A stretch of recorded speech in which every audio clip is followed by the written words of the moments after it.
Хайрлы акшамлар, доброго вечора. Це спільний проект телеканалу АТР и ЮА Крым «Суспільне мовлення». Сегодня мы говорим о 7-й годовщине крымского сопротивления оккупации Крыма. Гость этого слота российский и украинский адвокат Николай Полозов. Добрый вечер. Добрый вечер. Мы много говорили до эфира, и придется об этом сейчас поговорить. У меня у самого было сегодня интервью для Международного партнерства по правам человека в Брюсселе. Это такая внутренняя штука, и на многие вопросы у меня уже нет ответов. Вот один из вопросов был: что могут делать адвокаты сейчас в той ситуации, которая сложилась с правами человека и с политзаключенными? Мой ответ был: адвокаты сейчас это медиаторы, которые позволяют нам знать о том, что происходит. У адвокатов, какой бы адвокат 7 пядей во лбу нет, возможности вытащить человека и защитить, вытащить из тюрьмы ее нет. Правильно ли был мой ответ и чем вы его дополните? Ну, действительно, мы понимаем, что в Российской Федерации, на оккупированной территории, на которой Россия де-факто распространяет свое юридическое поле, фактически отсутствует правовая система, когда речь идет о делах с очевидным политической подоплекой. И фактически роль адвоката в подобных процессах, если он занимается исключительно и сугубо какой-то юридической деятельностью, она сводится примерно к мебели в здании суда или в кабинете следователя. Но эту юридическую часть тоже никто не отменял. То есть, прежде всего, работа адвоката – это оказание юридической помощи. В подобного рода делах, конечно же, важна информационная поддержка, потому что без информационной поддержки невозможно принятие политических решений по делу. Как можно принять политическое решение по какому-то делу, если о нем никто не знает? И адвокат, вы абсолютно верно заметили, является своего рода медиатором информационных процессов, который передает соответствующие данные о состоянии здоровья, о ходе дела своего подзащитного во внешний мир. Кроме того, адвокат является проводником определенной паллиативной помощи, то есть это психологическая поддержка самого подзащитного, членов его семьи. Это какая-то коммуникационная связь между арестованным человеком и его близкими, потому что зачастую следственно-судебные органы препятствуют этому общению, запрещают переписку или всячески ее затягивают, не дают возможности осуществлять свидания, что особенно актуально в последний год в связи с коронавирусными ограничениями. И, конечно же, одна из основных задач адвоката – это выявление всех тех нарушений прав человека, которые происходят в деле его подзащитного, грамотное формирование кейса таким образом, чтобы в последующем этот кейс мог бы рассматриваться в международных инстанциях, таких как Европейский суд по правам человека. Это тоже не дает немедленного результата. Кстати, немножко отключимся. Какое-то из дел по Хизбу Тахриру, например, по крымским татарам в Крыму, оно дошло до Европейского суда или пока еще нет? Насколько мне известно, поданы жалобы, но здесь важно понимать, что в связи с тем, что Украина подавала межгосударственные жалобы против Российской Федерации и Европейский суд по правам человека, как раз в январе было принято решение по первой из них, которое охватывает период с 27 февраля 2014 года по август 2014 года.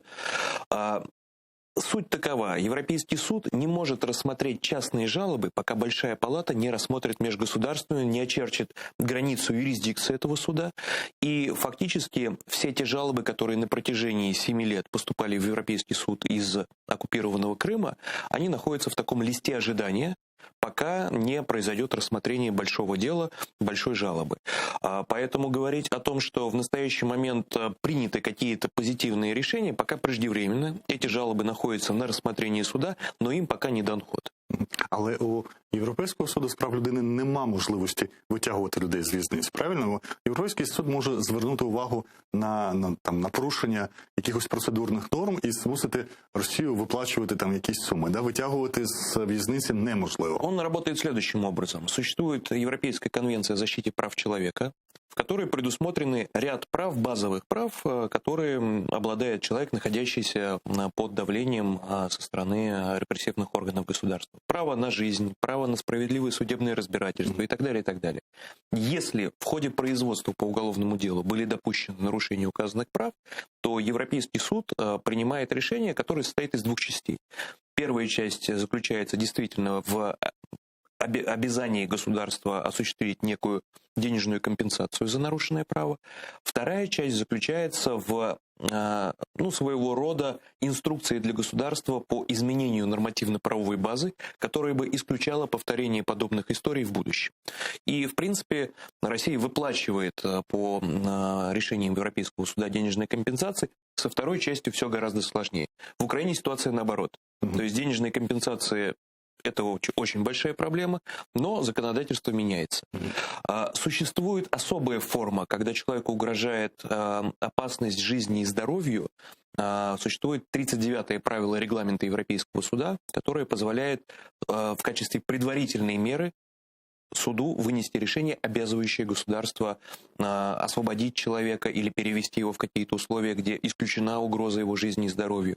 Как правило, эти решения суда выполняются.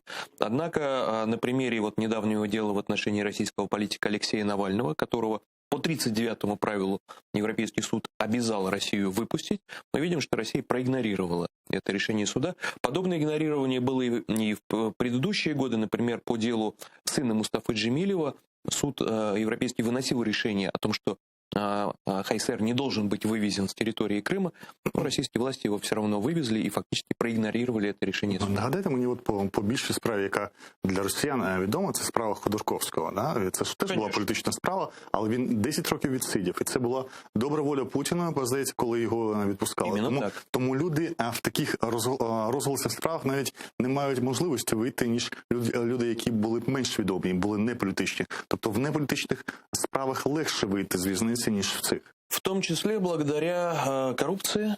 То есть в каких-то уголовных делах, да, бывают случаи, когда можно каким-то образом порешать. В политических делах не работает эта схема абсолютно, поскольку решения принимаются, итоговые решения на самом высоком уровне. В моей практике дела, связанные с освобождением Ахтема Чайгоза, Ильми Умерова, украинских моряков, Надежды Савченко, принимались на самом высшем политическом уровне, причем под освобождением той же Надежды Савченко, Ахтема Чайгоза и Ильми Умерова стояла подпись лично президента Путина на его, указе о помиловании. И при таких обстоятельствах, а как это можно сделать? То есть двигаться только строго в рамках юридических норм, апеллируя к общественности через информационное пространство и к международным институтам через политические рычаги. А якщо по справах і Сенцова, і Балуха, і Савченка, і заступників голови Меджлісу Ільмі Умєрова, і Чайгоза, і на по сину Джемілєва, а Росія пішла на поступки, вона раніше відпускала, вона помилувала, вона різним шляхом, або йшли в домовленості між Ердоганом і Путіним по двом заступникам голови Меджлісу, то по справах оцих масових Хізбут Тахрір, де багато імен, десятки, зараз 500 вже затриманих, жодного, здається, випадку, якщо не помиляюся, не було відпускання. І пояснюється тим, що з одного боку це справа Хізбут Тахрір, вона є пов'язана не тільки з Кримом, а для Російської Федерації це справа не нова, не пов'язана з окупацією, це справа і по Кавказу, і по Башкортостану. 2003 року, як Верховний суд визнав, що це терористична організація. З іншого боку, давайте не приховувати, що організація заборонена і в Федеративній Республіці Німеччина, є заборона, і тому якби тиск по цих справах не такий великий. Чи дійсно невеликий тиск з боку міжнародного співтовариства, чи просто Росія, вважає, це внутрішньою справою не тільки кримською, не буде йти на поступки? Здесь важно понимать, что Кремль использует исламофобские настроения, боязнь терроризма со стороны Запада уже достаточно давно в своих интересах. После 2001 года, после нападения на Соединенные Штаты организации Аль-Каида, фактически сотрудничество Кремля и Вашингтона было перезагружено. Да, мы помним, как Обама вместе с Клинтоном, сжали эту красную кнопку, хотя там на ней было написано «перегрузка», с ошибкой написали. И в делах, связанных с Хизбут Тахрир, которые формально являются террористическими составами по российскому законодательству, Кремль тоже всячески педалирует тему, что речь идет не о каком-то преследовании по национальному признаку. Да? Мы не крымских татар, там, башкиров и каких-то, да? Мы преследуем террористов. Вы что, за террористов? И здесь возникает определенная логическая ловушка для Запада. да, им становится сложнее поддерживать этих людей, чем какого-нибудь борца за справедливость, который не связан с исламом каким-то образом. То есть вот эти исламофобские настроения искусственно подогреваются Кремлем для того, чтобы затруднить, в том числе, освобождение этих людей. Як російському суспільству і міжнародним партнерам пояснюється така кількість терористів при відсутності жодного випадку терору? Якби терору нема, терористи є. Як це пояснюється, чи не потребується пояснення? Нет, а зачем что-то пояснять? Если Центр общественных связей ФСБ России на своем сайте разместил информацию, значит, так и есть. В России, к сожалению, отсутствует какое-то критическое мышление у подавляющего большинства граждан. Они воспринимают ту пропаганду, которая им предлагается из посредством массовой информации, через там пресс-релизы силовых ведомств, они воспринимают это за чистую монету. С Западом все сложнее. Там, конечно, есть люди, которые понимают, что к чему, но важно понимать, что та же Европа, во-первых, очень сильное влияние Кремля, в том числе инфильтрирование международных институтов специальными людьми, прямой подкуп, коммерческие интересы. Мы это видим на примере, допустим, Северного потока. И все вместе это дает Кремлю люфт для манипулирования, для возможных каких-то взбрасываний дезинформации, информации вперемешку и так далее, и так далее. И, ну, собственно, мы видим, что видим. Трохи про вашу внутрішню російську політику. Чи можливо солідаризація між тими правозахисними рухами, які, зокрема, є зараз в Криму, я не знаю, як по інших регіонах Російської Федерації, принаймні, я кажу, це не російський, це окупований регіон, да? По окупованому регіону нам більш-менш відомо, і з тими ліберальними рухами і протестними рухами, які є навколо Навального? Понимаете, какая штука? К сожалению, в России крымская повестка отсутствует вообще. То есть про Крым в России говорят как про покойника. Либо что-то хорошее, вот Аксенов сделал это, там построили то и так далее, либо ничего. И в этом смысле даже российская либеральная общественность, она не фиксирует, что происходит в Крыму, она не интересуется этим вопросом. Многие считают для себя это токсичным, потому что, ну, там какие-то исламисты, там какие-то террористы, зачем? Есть организации, которые действительно работают по этому направлению, тот же «Мемориал», но это единицы, большинству об этом абсолютно плевать. То же самое касается и либеральной повестки того же Навального, который говорил свое отношение к оккупации Крыма и возможной деоккупации. Ну вот, собственно, не бутерброд. А ви, вам, на відміну від багатьох українських активістів, вдається бувати в Криму по цих справах, які є, це не тільки Хізбут Тахрір, це справа зараз і Мустафи Джемілєва, яка триває. Що ви бачите зараз в Криму? Який є Крим на 7-му році оккупации? Ну, к сожалению, это зрелище не очень хорошее. Во-первых, невооруженным взглядом видна милитаризация. То есть это постоянно какие-то военные вертолеты летающие, какие-то колонны военной техники. Да, во-вторых, это все-таки, если мы говорим о среде крымских татар, это все-таки такая атмосфера подавленности, вызванная репрессиями, потому что нет никаких гарантий, что завтра к тебе в 4 утра не придут с обыском и не уведут, значит, там, главу семейства, отца, брата из дома. Ну, вот как в семье, допустим, Амеровых, где всех мужчин забрали. Да, сначала, значит, зятя, потом сына с отцом, и безумные сроки им выписывают. Но также в Крыму есть и последствия колонизации, когда в Крым приезжает большое количество жителей России с материка, выкупают там квартиры, имущество, переселяются туда жить, тем самым размывается в том числе демографический состав Крыма, который был на момент оккупации. И, конечно же, это работа пропаганды, которая на полную включена. То есть те люди, которые, может быть, и колебались бы, все равно не находятся под ее влиянием. А чи вдається вам спілкуватися, бачитися не з кримсько-татарською частиною населення Криму, і якою ви бачите там? Чи існує там, ну, по-перше, питання, от, чи спілкуєтеся? Нет, ну, приходится, конечно, с разными людьми, там, с теми же таксистами, допустим, да, общаться. Знаете, настроения такие, что, да, конечно, это не совсем то, что мы ожидали. Да, то есть те сказки, которые рассказывала Що пропаганда. викликає найбільше, скажімо, невдоволення пересічного мешканця Криму? Ну, конечно же, экономическое положение. То есть мы видим, что дела в России в принципе не очень. И если говорить об одном из основных аспектов оккупации, то это было соблазнение людей легкими деньгами. Мы вам дадим большие пенсии, мы богатые, у нас труба, у нас то, все. И многие на это, что называется, повелись.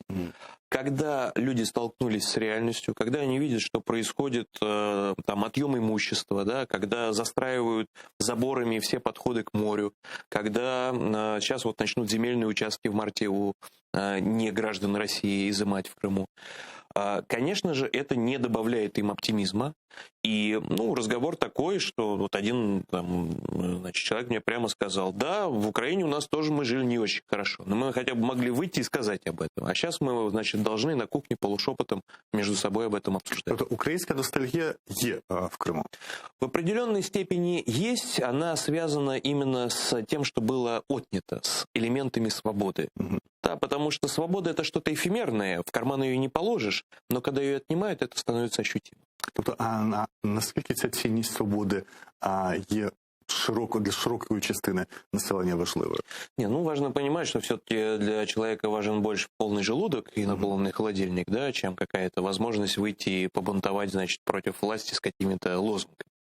Поэтому много поднимается вопросов, как лучше реинтегрировать Крым обратно, что необходимо сделать. Конечно же, самым идеальным способом было бы сыграть на тех же настроениях, на которых Россия этот Крым оккупировала. То есть создать в Украине такую жизнь, чтобы людям хотелось тут жить. Да, условно говоря, если здесь будет уровень жизни, как в Германии, они вытянут этих оккупантов в один день. Они скажут: зачем нам это надо, если здесь у нас все замечательно. Это довольно такой примитивный подход со стороны людей, но это работает, это действенно. Противники цього підходу показують приклади завжди двох Корей, де яка б не була Південна Корея успішною, у Північної Кореї немає ніяких шансів у людей щось скинути і кудись приєднатися. Поставлю вам ще одне запитання, яке сьогодні теж почув. Що світ може зробити в питанні Криму найближчим часом? Скажем так, у нас в России есть уголовная ответственность за озвучивание различных действий, которые могут навредить российской власти, да, и которые могут способствовать деоккупации Крыма. Я скажу так, что те действия, которые предпринимались, в том числе санкционного характера, на протяжении 7 лет, они предпринимались не очень хорошим образом, потому что это были дозированные микродозы санкций, да, то есть фактически гомеопатические. Вот этого персонально наложили, здесь секторально чуть-чуть, и российская власть, имея временной ресурс, могла вырабатывать резистенцию к этому, иммунитет, и перестраивать какие-то схемы и так далее. То есть, условно говоря, если бы пришел бы Рейган и сказал: окей, мы выключаем трубу, да, мы выключаем SWIFT, может быть, ситуация была бы иная. Но сейчас мы имеем то, что имеем. Скептики кажуть, Іран живе без свіфту і все нормально, і тримається. Иран — это все-таки небольшая страна, она достаточно однородная по своему составу, она имеет определенную религиозно-идеологическую основу. Россия — это другая страна, это страна тяжелая, с разными центрами тяжести, с разными направлениями движения. И, конечно же, те процессы, в том числе внешние, которые могли бы оказывать на нее влияние, они бы отражались на России совершенно иначе, чем на Иране. Мы это видели на примере Советского Союза, сколько потребовалось времени от нефтяного кризиса до начала перестройки. Чуть-чуть. Останнє питання: чи можливі зміни в Росії без великих потрясінь? От така внутрішня поступова демократизация. Я боюсь, что вряд ли, опять-таки, исходя из предпосылки того, что это огромная империя, которая не однородна ни по составу, ни по территориальным каким-то географическо-климатическим особенностям своим, ни по какому-то внутреннему ощущению населения, которое... Это воинственные люди. Да? И история показывает, что даже относительно спокойные дезинтеграционные процессы, которые происходили в этой империи, все равно сопровождались локальными конфликтами, кровью, последний из которых был как раз чеченская кампания сначала в 1994 году, потом в начале нулевых. Но, видите, 20 лет от момента, пока империя начала раскалываться в прошлый раз, да, 94-й год, до того, как она снова застыла и начала, значит, набирать силы в 2014 году, присоединяя Крым, оккупируя его. История преподносит нам сюрпризы и уроки, но, на мой взгляд, тот маховик и то направление движения, которое существует, изменить невозможно. На наш век, может быть, это и не хватит, но в історичному контексті це очевидно. Якщо дослухатися, що на наш вік може цього не вистачити, оці оптимістичні прогнози початку окупації, що за 2, 3, 5 років це зміниться, показують, що за 7 років триває окупація і вже кінця цієї окупації не видно. Якою, на вашу думку, має бути стратегія правозахисту і журналістики, і якою має бути мотивація, щоб над цим працювати, якщо усвідомити, що, можливо, це буде тривати, як и в балтийских странах 50 років? Это может занять достаточно длительное время, но если, пускай даже сейчас на данном этапе безрезультатно, неочевидно, паллиативно, но продолжать эту работу, все равно вода этот камень проточит. Я в этом убежден. Поэтому опускать руки нельзя. Защищать людей, которые там находятся, безусловно, нужно. И вовлекать в эту защиту мировое сообщество обязательно необходимо. Дякую. Микола Полозов, російський український адвокат, був в цій частині ефіру на АТР. Зараз у нас на прямому зв'язку волонтерка Наталя Лютікова, якщо вона є. Доброго дня, пані Наталю. Ви теж 7 років вже не були в Криму, да? Так, не була.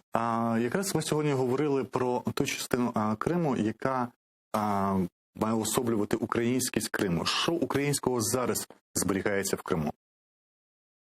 Українського? Я не була.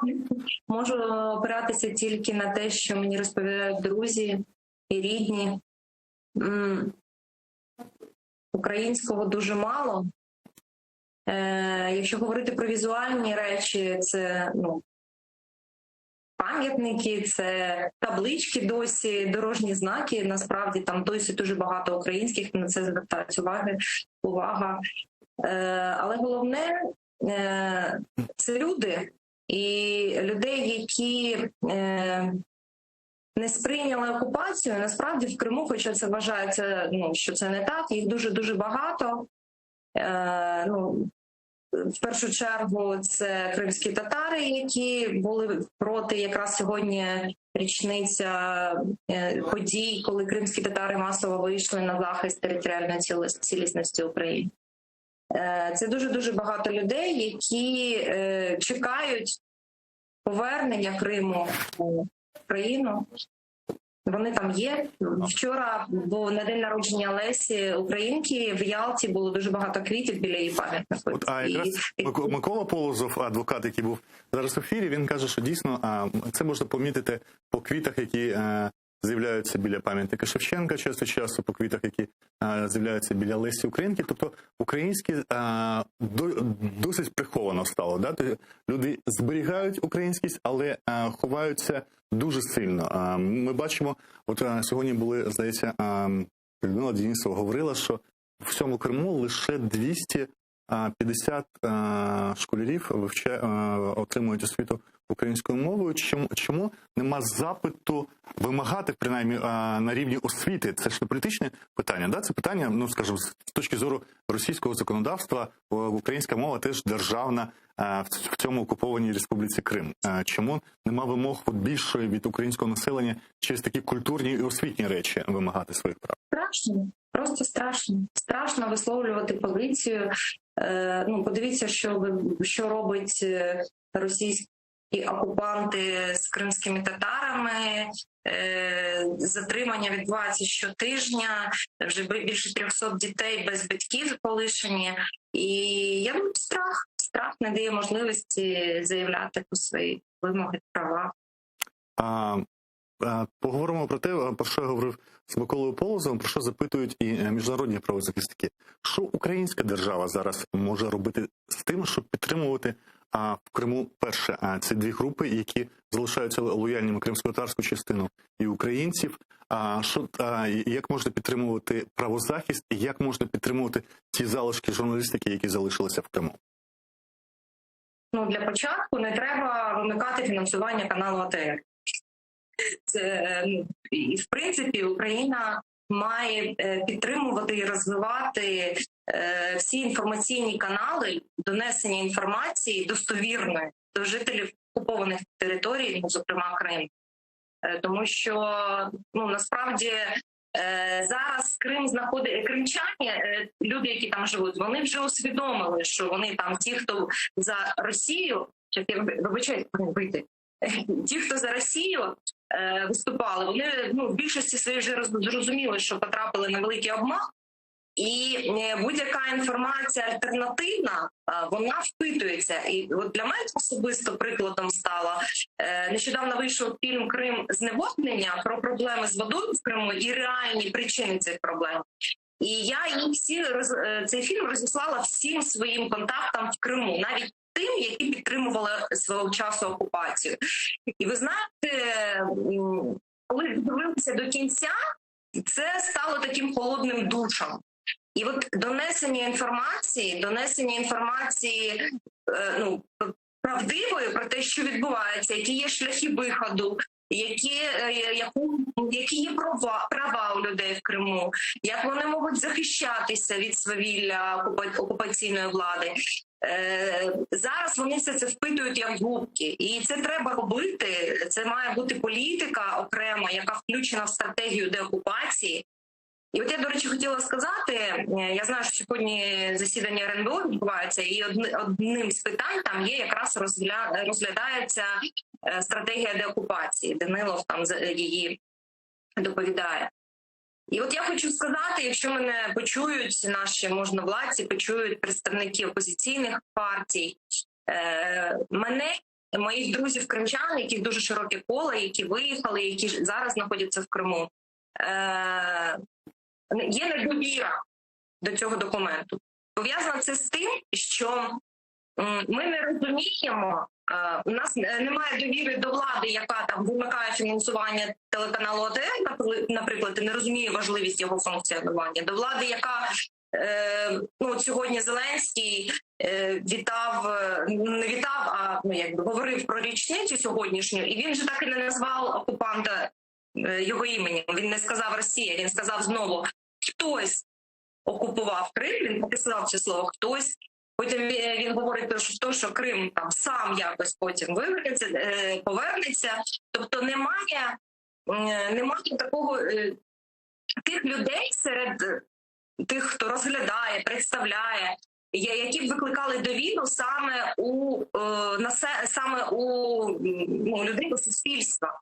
І я би дуже хотіла, щоб не тільки до розробки, а взагалі до супроводження цієї стратегії. Ми не знаємо, хороша вона чи погана, тому що нема наших амбасадорів. Наших, я маю на увазі тих людей, кримчан, які чекають все ж таки підтвердження кроків в напрямку деокупації. От я не довіряю, тому що зараз там в темниках робиться. Я розумію, що це може бути не публічні частини цього документу, але я хочу, щоб його представляли люди, яким ми довіряємо. Я не знаю поки що, крім Еміне Джипар, нікого, кому я довіряю з тих, хто зараз цим документом опікується.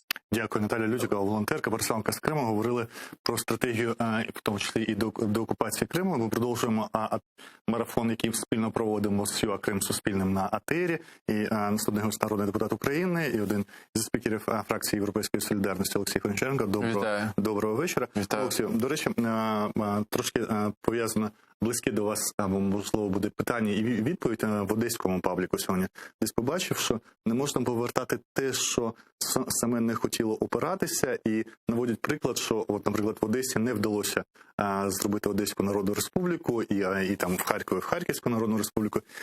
Якби це такий номер на контрастах, що Крим сам, можливо, так не дуже хотів опиратися тому, що відбувалося. Наскільки, на вашу думку, це слушне зауваження? Наскільки ви вважаєте, що Крим був більш проросійським, ніж Одеса? Важко рахувати. Треба чітко розуміти, що до Криму все-таки було більше уваги з боку і Росії. І очевидно, що Росія готувала анексію Криму багато років. І на території Одеси не було військових частин, здається. І на території Одеси не було військових частин російських, це зрозуміло, що Крим був в найскладнішій ситуації з усіх регіонів України, і найбільша увага була до Криму з боку Росії, це зрозуміло. Я думаю, що це головна причина, і це треба абсолютно чітко розуміти. Для мене сьогоднішній день, День спротиву, він має особистий дуже вимір, тому що, побачивши події в Сімферополі, саме 26 числа, 27 числа я виїхав в Крим з Одеси, і я знав там достатньо багато людей, і мені здавалося, що треба, очевидно було, що відбувається щось геть неправильне. Хоча на той момент я ще не усвідомлював, наскільки все неправильно. І якраз так сталося, що я заїхав в Сімферополь в момент, коли захоплювався аеропорт Сімферополя. І я проїжджав цю дорогу і повернув на аеропорт, не в'їхавши в місто, і поїхав в аеропорт, і на моїх очах заїжджали ці Урали з російськими спецпризначенцями, які захопили. Я зрозумів, що почалася війна, і це було такі просто... Для мене це водорозділ в моєму житті, прямо без якихось там... тому що я зрозумів, що ось на моїх очах сусідня країна, ще країна, до якої я до того моменту відносився дуже позитивно. Я це кажу відверто, мені здавалося, це сусід, близька країна, ментально. Так, я бачив майбутнє України в Європі, але я вірив в Європу від Лісабона до Владивостока, і так далі, і так далі. І я розумію, що все це... Ви були до того часу як російський ліберал майже. Український ліберал. І ще раз, я ніколи не бачив і не хотів, щоб Україна була частиною Росії чи якогось цього. Але мені здавалося, що це наш стратегічний партнер, друг. Ми можемо рухатись в Європу і разом з ним. Ми можемо бути містком. Перше війде в Україну, а далі Росія. У мене були такі благосні, знаєте, ці думки, і якісь таке прямо... Рожеве. В таких окулярах таких на все обличчя, знаєте. І тут це розбивається прямо, як, знаєте, прикладом. Просто як прикладом розбивається на моїх очах. Зрозуміло, що перед тим вже був і Майдан, і вже була зрозуміла позиція Росії, яка допомагала Януковичу, але все-таки не було прямого військового вторгнення. І тут я бачу, що просто почалася війна. І цей брат нам встромлює ножа в спину і захоплює Крим. І це був для мене шок. Я почав обдзвонювати всіх топ українських політиків, яких я знав, зі словами, що треба терміново їхати, летіти в Крим, щось робити, тому що я вже почав спілкуватися з колегами, з депутатами Верховної Ради Автономної Республіки Крим, і всі казали, що Київ нас бросив, Киев там что-то идет куда-то там, в общем, все, мы здесь сами и как-то тут самі варимося. І я відчув, що треба терміново цю ситуацію змінювати. І єдине, знаєте, я декільком людям додзвонився, але більшість просто ділила в Києві посади в той момент, тому що Янукович втік, новий уряд, і всі там були зайняті. І якось було, чесно кажучи, їм не до Криму. І єдиний, хто відгукнувся, це Петро Порошенко. Він сказав, це був ранок, він сказав: я зараз піду до Турчинова, візьму повноваження, певні хоч якісь, щоб летіти, бо він був просто народний депутат. І після обіду прилетів в Сімферополь. І він прилетів з помічником, і я. Оце нас було втрьох. Там було це вже оточення. Слава Богу, спецпризначенці, звичайно, могли нас там за секунду від нас позбавитись. Ці були казачки оці всі, які вони оточили аеропорт. Ми крізь них прорвались, поїхали до Верховної Ради Автономної Республіки Крим, намагаючись зустрітись там з керівництвом. Але там вже було все теж захоплено російськими спецпризначенцями, нас туди просто не пустили. Потім там натовп був, мітинг, який там не закінчувався. Він почав нас гнати від Верховної. Є відео цього, як ми йдемо. І нас переслідують. Нас переслідують, там кричать «Беркут», «фашисти», «хунта», «Росія». Все, ви пам'ятаєте ці часи. Потім ми в якийсь вже останній момент, там справа могла бути погана, тому що нас було троє, а їх було, ще було десь 7-8 міліціонерів, які якби нас оточували. І натовп, декілька сотень людей, багато на підпитку. І серед них були точно, як ми зараз знаємо, там і Гіркін десь був, і серед них були просто бійці, російські агенти, які там могли робити що завгодно. В якийсь момент ми сідаємо в таксі перше, вони ще б'ють цю машину і від'їжджаємо. Ми зустрілись тоді з Константіновим. Якраз я організовував цю зустріч, бо я його знав особисто по конгресу місцевих регіональних влад Ради Європи. Ми були там разом. І він ще тоді розповідав, що ні, ми Україна, ну, не признавався, як то кажуть, остаточно в цьому. І більше того, я бачив, що він сам боїться. Він боявся, він не розумів, ну, якби, що далі буде, як, що почнеться. В нього був страх великий.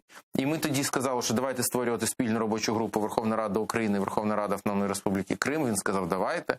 І ми мали летіти в Київ з Сімферополя для того, щоб там вже це питання, ну, вже остаточно склад і починати ці перемовини. Ось, ну, я розумію, що там вже все було в руках Ні Константінова. Але тоді було відчуття, що не він вже все вирішує. Ну, очевидно було, що не тільки він, але відчуття, що він вже взагалі просто маріонетка, його не було. Але виявилося, що він вже взагалі просто маріонетка. І тоді, якщо ви пам'ятаєте, ну ви точно це пам'ятаєте, спочатку ж вони оголошували референдум так званий на кінець травня, і вони почали прискорювати все, дуже прискорювати, бо вони побачили супротив кримсько-татарської громади, вони побачили, що нарешті Київ просинається, тут все-таки є військові частини, ну тобто вони відчули, що починається вже якийсь супротив, і вони все дуже пришвидшили. Ну, всі наступні події вам добре відомі. Коли ви вже розуміли, що факт окупації відбувся Криму на той час, тоді, 2014-го, як вам здавалося, що це протриває небагато часу, що включиться Будапештський меморандум? Які були відчуття на перших порах? Зараз поговоримо і про те, що вже 7 років і пішов 8-й. Я не буду робити вигляд, що я такий завжди прозорливий, але мені було зрозуміло, що це на роки. Мені було зрозуміло, що це не закінчиться легко, і це буде тривати роки і роки. Мені було зрозуміло, що на Криму все не зупиниться. І я тоді, повернувшись з Криму в Одесу, ми якраз зуміли зупинити цей сценарій, абсолютно кримський сценарій. Вони приходили до облради, натовп, референдум, ну просто слово в слово, їм треба була облрада. Тобто і ми тоді змогли це зупинити. І тому що я очолив той супротив в обласній раді, буду депутатом обласної ради. А чому я зміг це зробити? Тому що я все побачив в Криму. Я все побачив, що буде далі. І це було, очевидно, страшно. Тому, на жаль, я з першого дня розумів, що це надовго. І коли я останній раз був в Криму, це було 23 серпня 2014 року. Це був є День Державного прапору України. І я на той момент був головою вже Одеської обласної ради. І в нас там, по положенню, я мав піднімати прапор біля Одеської облради в Одесі. А я поїхав в Крим, і тоді на Дейпетрі ми з друзями підняли український прапор. І було дуже боляче. От ми їхали звідти, я вам скажу, знаєте, прямо сльози були на очах. Тобто ми розуміли, що це відбулося захоплення, анексія, і що щось наше, всі громадян України, всіх це забрали. І просто, я навіть не собі уявляю тільки, що для людей, для яких Крим це просто не просто частина рідної країни, не просто місто, в яке вони часто були і люблять, а це їхній дім. Це жах. Це жах. Тепер ми вже живемо початок 8-го річня, 8-й рік пішов, 27 років. Сьогодні вночі буде, коли були захоплені спочатку Ради міністрів, Верховна Рада, 2 перших адміністративні будівлі в Криму. Зараз ви що відчуваєте? Наближається воно ще на роки і роки, як і було в 14-му році? Чесно скажу, що це ще роки. І я розумію, що завжди хочеться сказати, до завтра, ось Кримська платформа зараз. Я об'єктивно розумію, що поки є путінський режим, а путінський режим – це навіть не тільки прізвище Путін. Уявимо, що цієї ночі Путіна не стане. Нікому не можна, кажуть, бажати поганого, але в даному випадку, я думаю, можна. Тому свято. Але я боюся, що одразу нічого не зміниться. Буде якийсь там Шмутін, Шойгу, я не знаю, хто там, ще Собянін, який не зможе.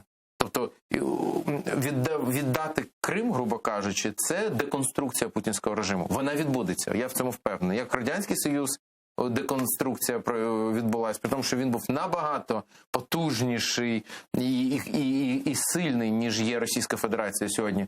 Тому я впевнений, що путінський режим, відбудеться його падіння, чи то з Путіним особисто, чи Тому що ця політика, він же знищує і Росію теж. Він знищує навколишній світ і Росію теж. Але це займе ще роки. Тобто це може зайняти 3-4 роки. Як знищує? Давайте я вам трошки поопоную. От у нас в абсолютних, не по паритету купівельної спроможності, а в абсолютних цифрах у нас в Україні ВВП на душу населення 3-4 тисячі доларів на душу населення. Ми бідніші, ніж Албанія і Північна Македонія. Да? Росія 12 тисяч доларів, і вона по цих показниках навіть вище, ніж Туреччина або східноєвропейські країни. Можна відповім? Так. Все треба дивитись в динаміці. Якщо ми візьмемо з вами 2014 рік, і співвідношення між Росією і Україною на той момент, воно було більшим. І Росія мала набагато більше запас міцності, набагато більше. Тут взагалі ВВП, я думаю, коли впадав Радянський Союз, то в його ВВП на душу населення теж було вище суттєво, ніж багатьох країн-сусідів. Це, на мою думку, взагалі не показник. Але інша історія, що якщо ми подивимося 14 рік і 21-й, за ці 7 років російська економіка зменшилася.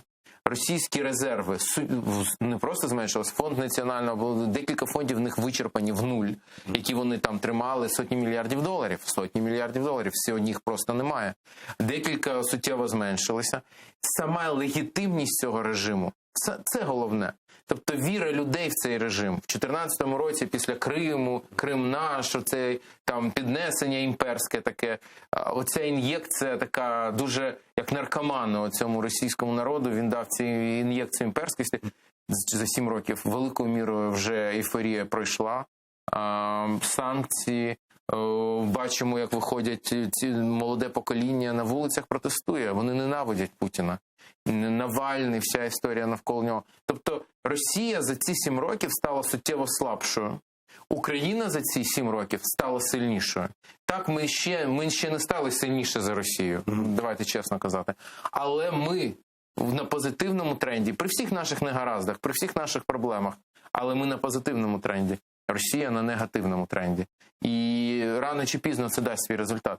Нам треба бути готовими економічно, військово. Оце буде дуже важливий момент. Це вікно відкриється. Але тут дуже важливо, щоб Україна діяла рішуче і швидко. На момент відкриття наступного вікна можливостей треба говорити про те, яка має бути ситуація в Криму. І давайте трошки поговоримо про ті 5 років, коли очільником країни був лідер вашої партії Петро Порошенко. До вас тут в гостях був Микола Полозов. Він пояснював, він буває в Криму по справах правозахисних здебільшого. Да? Я добре знайомий з ним, коли мене, вибачте, я просто про Миколу Полозова, коли мене заарештували в Москві, а в Росії був останній раз, це було рівно 6 років тому, коли вбили Бориса Німцова, я поїхав попрощатись з ним, тому що, напевно, це був єдиний проукраїнський політик, якщо так можна сказати, в Росії, який тільки був. І мене тоді заарештували, і моїм адвокатом був Микола Полозов, тому я... І от те, що він каже, для більшості, все ж таки він вважає, на населення Криму важливий був чинник економічний. І чим зваблювала Росія, це кращими умовами життя, і тому ностальгія українська пов'язана і зі свободами, які були, зі свободами протестувати, і з деякими економічними свободами, які були у дрібного бізнесу, і навіть по захищеності власності. Те, що ми хоч і вважаємо свою країну не найкращою в цьому випадку, але він каже, захищеність той же власності, ділянок земельних в Україні набагато краще, ніж Російська Федерація. Для кримськотатарської частини населення не економічні чинники важливіші, а політичні права. Да? Оце ностальгія по власній державності, автономії і по тому, що Порошенко, що виголошував в 16-му році, але чому, на вашу думку, коли у Порошенка була Народний фронт і БПП складали більшість, він не наважився все ж таки внести питання автономії до парламенту українського? Хороше питання. Я думаю, що треба, щоб на нього відповідав Петро Олексійович. Насправді, він щиро цього бажав, але ми ніколи не мали монобільшості, це завжди були складні перемовини. Колеги по коаліції до цього відносились дуже так обережно до таких речей. Я можу це розказати, тому що в минулому скликанні так сталося. Я був головою міжфракційного об'єднання Крим. Так. Як так вийшло? Вийшло так, що, я 2 слова буквально, що коли ми зайшли, був тільки Мустафа Ага Джемілєв і я. Я підійшов до нього і кажу: Мустафа Ага, тут створюють міжфракційне об'єднання Одещина, Чернігівщина, Черкащина, нам потрібен Крим. Він каже, так, нам потрібно. Я кажу, ну, маєте ви очолити, ну, зрозуміло. Він каже, ні, я і вік, і це, я вже і так дуже багато, я не можу займатися всім. От ти це придумав, ти займайся. Ну, на той момент ще Ріфат Чубаров не став депутатом, він пізніше зайшов, бо він в списку нижче, коли люди пішли до уряду, він тоді став. Він пізніше трішки став. І тому я це зайнявся, я його створив, це об'єднання, ну і очолив його. Ну, а потім так воно вже залишилось, до кінця каденції було. І наше міжфракційне об'єднання ініціювало поки що єдині за історію цієї окупації парламентські слухання. Цей парламент жодних не провів. Притому йому 1,5 роки цьому парламенту. Він не провів жодних. Я ініціював наше об'єднання, я там як секретар комітету з питань місцевого самоврядування регіональної політики цим займався, і ми провели ці парламентські слухання. І що таке парламентські слухання? Це не тільки розмова, це не тільки поговорити. Парламентські слухання завжди в кінці мають висновки і рекомендації. І ми прийняли рекомендації, це, мені здається, був 17-й рік, але надзвичайно точні. Там було про автономію. Там було про те, що треба змінювати статус Севастополя на звичайне місто. Там було закон про колаборантах, який зараз ми нарешті внесла, наша фракція, Слуги народу тоді подали і так далі. Але це в 17-му році. Ми казали, оце треба зробити 1, 2, 3, 4, 5, ну зупинити, ви пам'ятаєте той сумнозвісний закон про спеціальну економічну зону Крим. Так. Далі це було зупинено блокадою фізично, в першу чергу кримськими татарами. Але на той момент ми казали, давайте це відміняти юридично. Напевно, це навіть не 17, то був, напевно, 16-й ще рік. І ми все це прописали. Прямо, таку дорожню карту. Тому що це не мій інтелектуальний продукт. І навіть не тільки нашого МФО. Долучились всі. І Меджліс давав свою пропозицію. Це в вересні 16-го року. Да. Це реально багато хто, тут був серйозний інтелектуальний труд. І ми дали цю карту і відправили все це голові Верховної Ради, в уряд, президенту, в Раду національної безпеки і оборони. На жаль, мало з цих пунктів було реально виконано. Мало.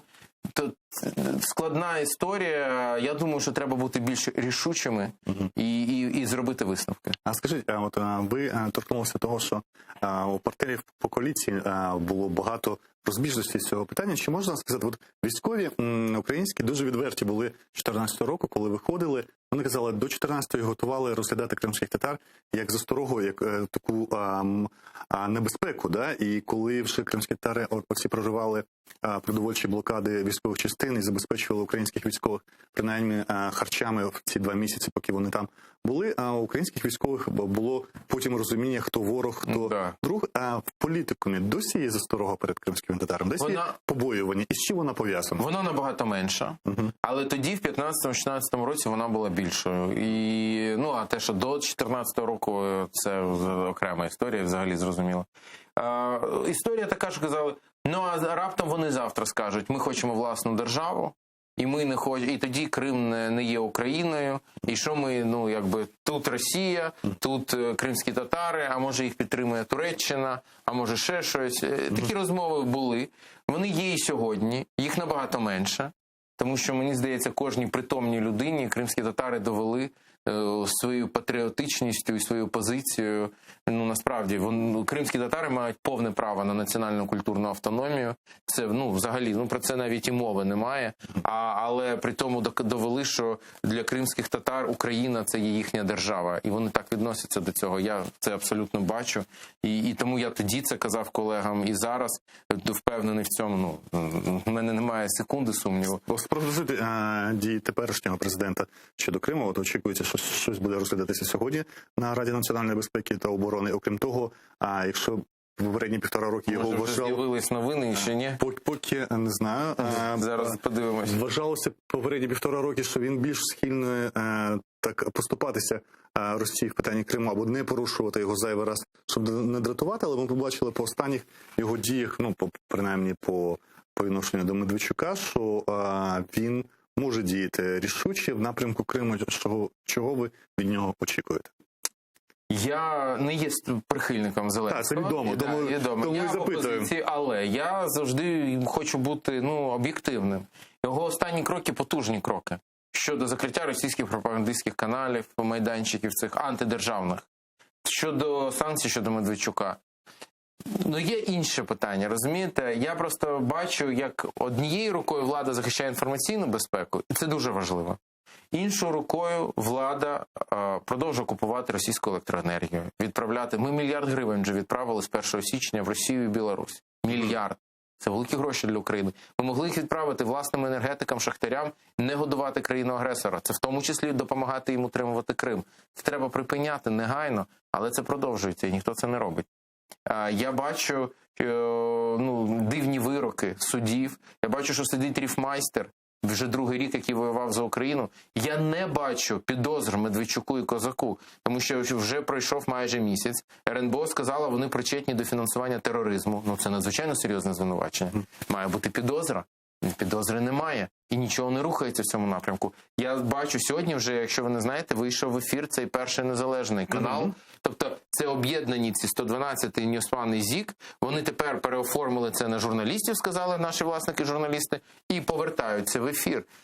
Які будуть дії влади щодо цього? Бо якщо виявиться, що канали не працювали там 3 тижні, це не та перемога, яку ми всі чекали.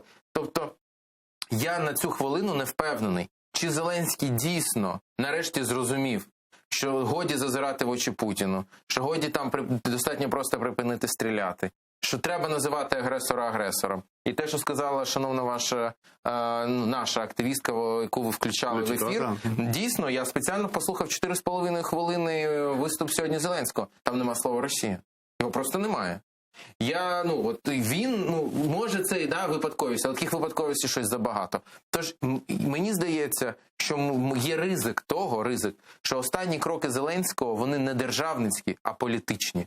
Йому надоїли ці канали, які його критикують, не об'єктивно там часто, але як частина російської пропаганди. Він вирішив це питання, він якби показав певний крок, але чи буде щось далі? У мене є в цьому сумніви. Це ми побачимо швидко. По ситуації по Криму. Це ми побачимо по ситуації по інформаційній війні. Ми побачимо це по енергетиці. Ми побачимо це по військових. Бо, розумієте, коли я казав, коли відкриється вікно можливостей, Україна має бути сильною в воєнному сенсі теж. А сьогодні державне оборонне замовлення за минулий рік виконано вкрай погано. Програми переозброєння, в тому числі ракети «Нептун», які дуже важливі для стримування російського Чорноморського флоту, і на випадок тої операції, про яку ми з вами мріємо, коли Україна, я сподіваюся, що без жертв або з мінімальними жертвами візьме знов під контроль Крим і закриє цю тему, але нам потрібна буде зброя, і потужна зброя, яка зможе захистити, яка зможе зупинити російський Чорноморський флот. Ця програма зупинена де-факто. І ми ці питання піднімаємо, відповіді не чуємо. Тож я очікую від Зеленського, щоб він, я довго і дуже розлого відповідав, а очікування наступні, що він повністю стане на державницькі рейки. Це не значить, що він буде робити те, що я там кажу, чи там наша партія. Ні, це в його може бути своє бачення. Але коли він почне захищати військовому, енергетичному, інформаційному секторах і безпеку держави, і в тому числі з акцентом на Крим, тоді я скажу так, це президент, який думає про державу. Поки що я не можу цього сказати. Дякую. Це Олексій Гончаренко, партія «Європейська солідарність», народний депутат України, який, до речі, приєднався до Кримської платформи у парламенті. Звичайно, я приєднався, і я не міг не приєднатися. Я ще як делегат України в ПАРЄ ходив разом з колегами, запрошував колег з іноземних країн доєднуватись до парламентського виміру Кримської платформи, і зустрічались ми з колегами із Туреччини, із Франції, з багатьох країн. Тож я все, що від мене буде залежати, буду робити. Дякую. Залишайтеся на нашому марафоні, який ми робимо разом з суспільним мовленням «Йо Крим». Далі у нас Ільмі Умєров, а на включенні буде голова Меджлісу кримськотатарського народу Ріфат Чубаров.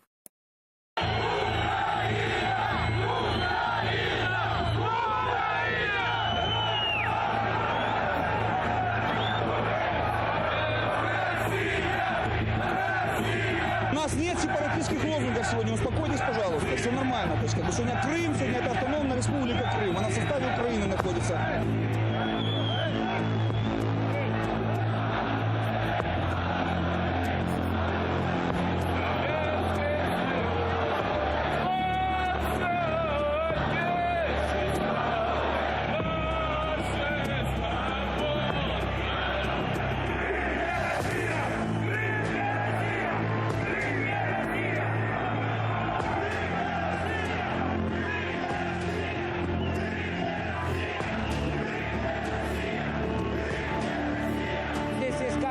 народ, и мы не позволим нарушать целостность Украины и заявлять от имени народов всех в Крыму какой-то банды, кучки провокаторов.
победил!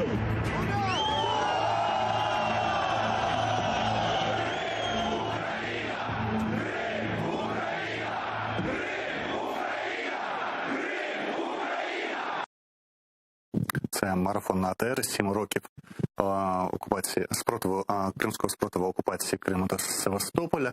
І йде вже друга година спільного марафону разом з суспільним мовленням, телеканалом ЮА Крим. Гість цієї години Ілля Умєров, заступник голови Меджлісу кримськотатарського народу, Хошкель Сельмяга. Якраз сьогодні говорили вже з кількома гостями. Хтось був оптимістичний тоді, 14-го року, що це швидко скінчиться. Хтось, як Олексій Гончаренко, казав, що тоді йому вже було зрозуміло, що це на роки і на довгі роки. Яке у вас було відчуття тоді, 14-го року, і чи змінилося воно зараз, після 7 років окупації?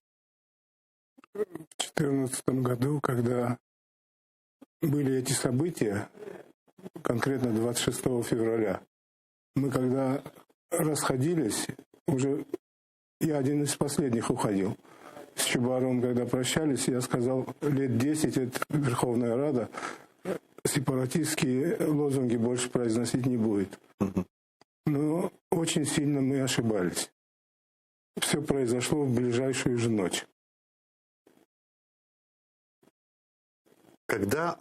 Коли ви вже зрозуміли, що окупація відбулася, це от 14-й рік, літо, спочатку це так званий референдум, літній період часу. Чи тоді було вже розуміння у вас, що це вже надовго? Нет. Еще долго я думал, что сейчас Обама пригласит Путина, погрозит ему пальчиком, и все встанет на свои места. Когда начался процесс подготовки к местным выборам, к сентябрю 2014 года, вот тогда я понял, что это может быть надолго. Но надолго я рассуждал года 3-4, не больше. Что до 7 дойдет и дальше будет продолжаться, я даже не предполагал. Тепер же, коли минуло 7 років, тепер же, 21-го року, лютий 21-го, у вас зараз, що ви думаєте зараз? Як це буде розвиватися і тривати далі? Если бы этот вопрос ты задал на первом году, я бы больше 3-4 лет не дал. Сейчас 7-й год, уже 7 лет исполнилось. Уже 8-й год пошел. И я не знаю, когда будет конец этому всему. Ну, надеемся на какие-то процессы, которые произойдут в Российской Федерации, и этого монстра в таком виде, в котором он есть сейчас, не станет. В этот момент Украина должна успеть войти в Крым, объявить ее своей территорией. Но для этого надо готовиться. Подготовки я, к сожалению, тоже не вижу. Якої підготовки, на вашу думку, не вистачає? Що має бути готовим? Не хватает, скорее всего, желания. Я не вижу у нынешней власти желания бороться за Крым. Реального желания не вижу. А в желание входит все, в том числе военная подготовка. Как может идти военная подготовка на фоне того, что войну пытаются остановить, просто прекратить стрелять? И она остановится. Так же не бывает. Чи у попередньої влади, яка була до цього 5 років, було бажання звільняти Крим більшим, ніж було теперішнє? Судя по результатам, тоже не было. Только словами кормят нас все время. Соответствующих решений, в которых Украина в первую очередь очень нуждается, просто не принимают. До вас тут в цій студії був Олексій Гончаренко з Європейської солідарності, який був народним депутатом в попередньому скликанні. Він очолював цю міжфракційну групу Крим. І коли я його запитав про чому ж попередній президент, який часом мав більшість з Народного фронту і блоку Петра Порошенка в парламенті, не наважився на внесення в парламент, в сесійну залу питання кримськотатарської автономії, він сказав, відверто сказав, до речі, що навіть всередині коаліції було багато противників цієї автономії. Да? Ми знаємо, що і в український час, хоча Меджліс завжди був поруч з такими силами національно-демократичного руху, як Народний рух України, а пізніше і Народний союз «Наша Україна». Да, і дуже послідовно. Завжди підтримував національно-демократичні сили. Саме серед національно-демократичних сил теж були противники впродовж 23 років української незалежності. Чому це питання ніколи Меджлісом, на вашу думку, активно не порушувалося? Чому Меджліс не наголошував на тому, що всередині так званих друзів так само є противники автономії, які ставляться до кримських татар не краще, ніж проросійські сили? Ну, мы все время поддерживали демократические силы не за то, что они нас поддерживают или не принимают или принимают какие-то решения, а за то, что они считаются демократическими. Это нашим принципам соответствовало. Но результат мы не получили же ни при одном. Если считать по президентам, ни при одном президенте не получили. Если считать по Верховным Радам, тоже ничего не... Ну, кроме каких-то мелких решений, типа 26 февраля признать днем спротиву крымского. Хотя мы называем крымско-татарского, но в решении же не так записано. Кримський спротив. А цю владу вважаєте демократичною нинішню? Ні. Чому? Так называемая монобильшесть очень разнородная. И назвать ее демократической силой язык не поворачивается. В ній є депутати, які підтримують дуже багато кримськотатарський національний рух, здається, і всі ідеї. І чому вважаєте, що чого не вистачає для її демократизму, для того, щоб Меджліс підтримував цю владу так само, як підтримував колись і нашу Україну Ющенка, і Народний Рух? Ну, если серьезно, то с Ющенко у нас изменились отношения уже через месяц после его президентства. Была первая встреча с Меджлисом крымско-татарского народа. Мы ему устроили хороший прием в Ханском дворце, в зале дивана. Это, наверное, никто за 28 или 29 уже лет независимой Украины, никто не удосужился такого, чтобы его приняли в зале дивана в Ханском дворце, в музейном комплексе. И он там умудрился сказать такую фразу: «Откажитесь от декларации о национальном суверенитете, і тоді ми будемо з вами спілкуватися». Здається, це він сказав в прямому ефірі на СТВ 2007 року, через 2 роки після обрання. А Меджлісу він сказав це одразу після обрання ще 2005 року? Ну, да. И тогда Мустафа Ага очень резко выступил. Получилось, что встреча закончилась безуспешно. Вместо того, чтобы активную, монолитную поддержку он не оценил. І тим не менше, Меджліс тоді не вважав за потрібне піднімати цю проблему на загал, да, розповідати про неї. Це так і залишилося тоді кулуарно, а всі ці... Ну, я думаю, что в информации это было, но мы отношения не порвали. Я уже сказал, что они немножко изменились, но мы их не рвали до конца его каденции. Чи була, на вашу думку, тоді можливість переконати в помилковості Ющенка? Чи він тримався цієї точки зору до кінця свого президентства?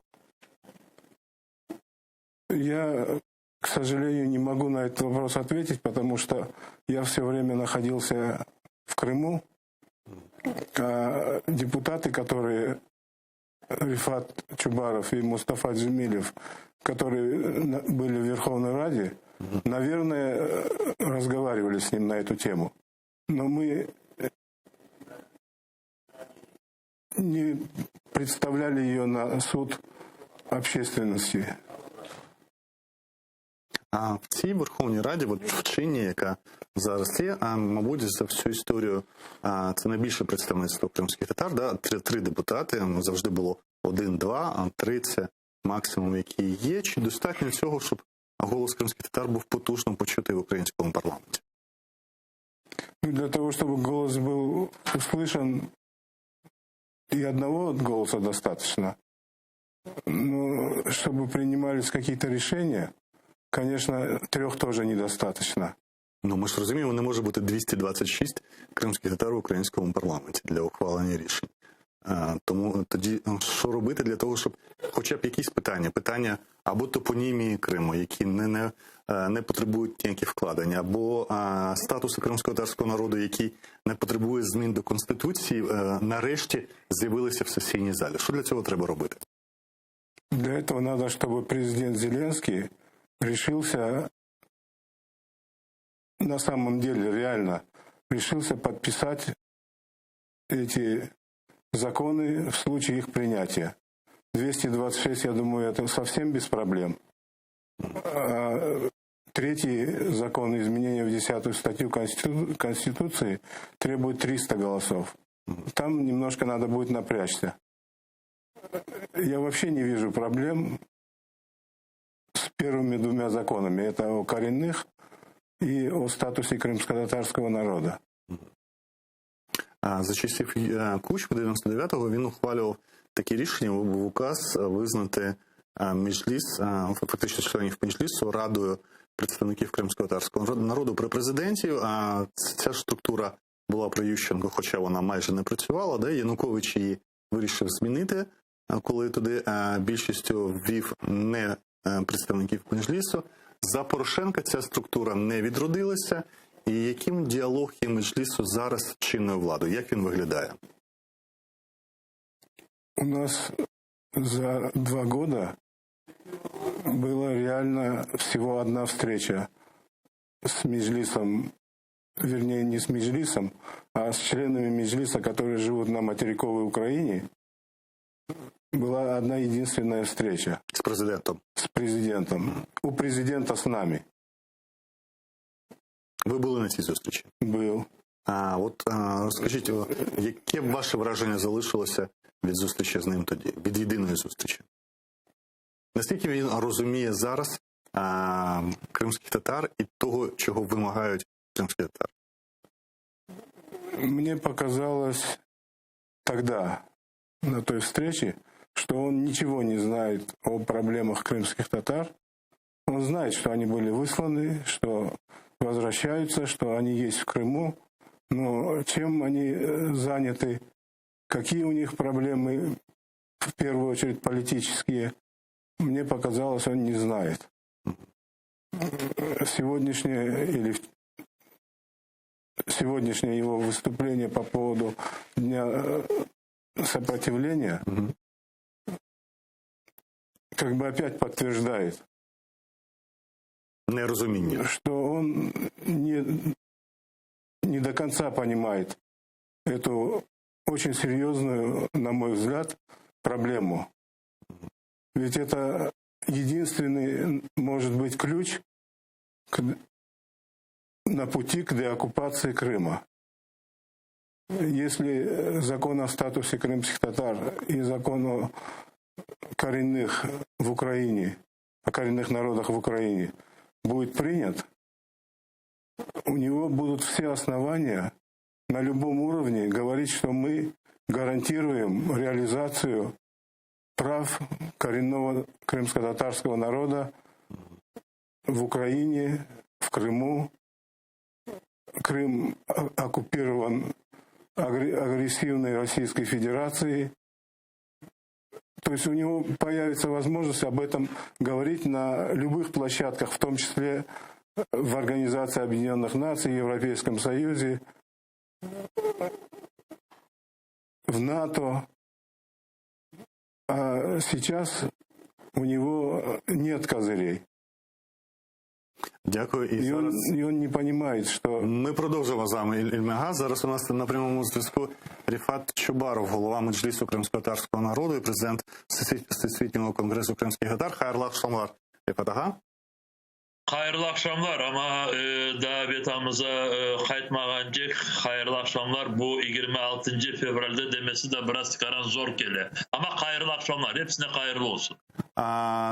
Ми з вами нещодавно в цій же студії про це говорили кримсько-татарською мовою. Зараз в рамках марафону разом з Суспільним давайте поговоримо про це українською.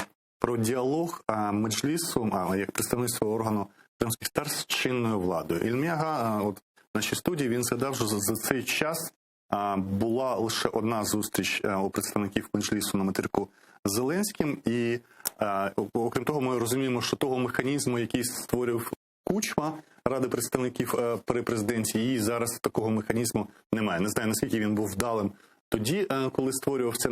Як ви вважаєте, яким має бути постійний діалог між Меджлісом і владою? От в якому вигляді, чи можете ви його описати, яким би ви його бачили?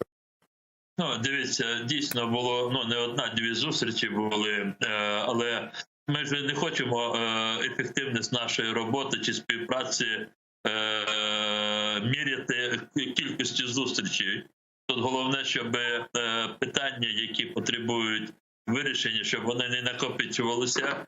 Але якщо ми вже говоримо про зустрічі, дійсно минулого року, коли ми зустрічалися всі члени Меджлісу, які тут на материковій Україні, паном президентом, ми домовилися про те, що буде підготовлений проєкт указу про взаємодію з Меджлісом кримськотатарського народу. І такий указ був підготовлений. Зараз немає потреби зберігати чи створювати раду представників кримськотатарського народу при президентові України, як це було під час правління Кучми, президентства Кучми, оскільки тоді не була знайдена форма визнання Меджлісу. Але ж з 20 березня 2014 року постановою Верховної Ради України Меджліс визнаний вищим представницьким органом кримсько-татарського народу в період між сесіями Курултаю кримсько-татарського народу. Отже, держава, хай і в вигляді постанови, вона Меджліс визнає. І тому тут треба говорити про пряму взаємодію Меджлісу кримсько-татарського народу з органами виконавчої влади, з Офісом президента і безпосередньо з президентом України. І тут у нас є дійсно проблеми саме з Офісом президента. Тобто рік тому була поставлена задача підготувати проєкт указу про взаємодію. Чи хто його мав готувати і на чому це завершилося? Є, Осман. Я, може, трошки висказався таке, що вже до нашої, до тієї зустрічі був підготовлений, він був узгоджений зі всіма службами, з Меджлісом кримськотатарського народу. Але не підписаний. Просто він не був запущений так в діло. Чи можете ви розкрити нам деталі цього указу? Як це мало виглядати? Що в ньому прописувалося в цьому указі? Я не думаю, що... вибачте, це ви ставите питання, ви журналіст, я менш цього хотів би щось таке визначати ваше питання. Я просто до того, що сьогодні все-таки 26 лютого, і тут головне, що все-таки взаємодія Меджлісу кримсько-татарського народу, вона вибудовується, але не системно. У нас є міністерство і відомство, де в складі колегії цих міністерств за пропозицією Меджлісу кримсько-татарського народу включені члени Меджлісу, скажімо, Міністерство по окупованих територіях, Міністерство культури, поки що Міністерство освіти, поки так не дуже, скажімо так, відізвалося на нашу пропозицію. Ми працюємо з комітетами Верховної Ради, але в українських політичних реаліях дуже важлива пряма комунікація з президентом України. Я не можу сказати, що за відсутності такої комунікації президент не прислуховується або не враховує ті чи інші наші пропозиції. Достатньо сказати про той указ, який сьогодні з'явився, хоча, правда, їх було два варіанти, він скомпонував все в одному указі, але наші пропозиції там, вони враховані. Але, я ще раз хочу сказати, дуже важлива системна комунікація. От цього немає. Сьогодні якийсь указ розкрити, бо, можливо, я через ефіри не вдався до подробиць, про що йдеться мова? Османе, я думаю, що ви це вже бачили, і тому я так дуже спокійно. Дивіться, сьогодні виданий указ президента України, який має таку бюрократичну назву, про окремі заходи, спрямовані на деокупацію та реінтеграцію тимчасово окупованої території Автономної Республіки Крим та міста Севастополя. Я ще раз хочу сказати, ми паралельно приймали участь з міністерствами, з МЗС, з представництвом президента України, з Мінтотом підготовки двох документів. Один документ щодо розвитку та популяризації кримсько-татарської мови, а другий документ щодо Кримської платформи. Оці дві ідеї, вони об'єднані в одному указі. Я вам зачитаю буквально декілька пунктів. Утворити організаційний комітет з підготовки та проведення в Україні установчого саміту Кримської платформи і затвердити персональний склад оргкомітету з підготовки та проведення в Україні установчого саміту Кримської платформи. І у цьому складі організаційного комітету, який очолює Кулеба, є включені перші керівники низки міністерств. Пан Аваков, пан Баканов. Я говорив, тут є співробітники Міністерства закордонних справ і є перший заступник міністра пані Джепарова. Є пан Кличко, він як пан Кореневич, але є і пан Мустафа Джемілєв, і включений до складу цього оргкомітету голова Меджлісу кримськотатарського народу. Я в цьому ж указі, і я зараз хочу завершити, тут є про те, щоб є Кабінету міністрів доручення щодо розробки і затвердження стратегії розвитку кримськотатарської мови на 2022-2032 роки. Ви знаєте, пане Османе, що з наступного року у світі відзначається десятиліття мов корінних народів. І це схвалена Організацією Об'єднаних Націй. Україна, тут треба визнати, там де є позитивно, ми говоримо позитивно. Україна до цього готується.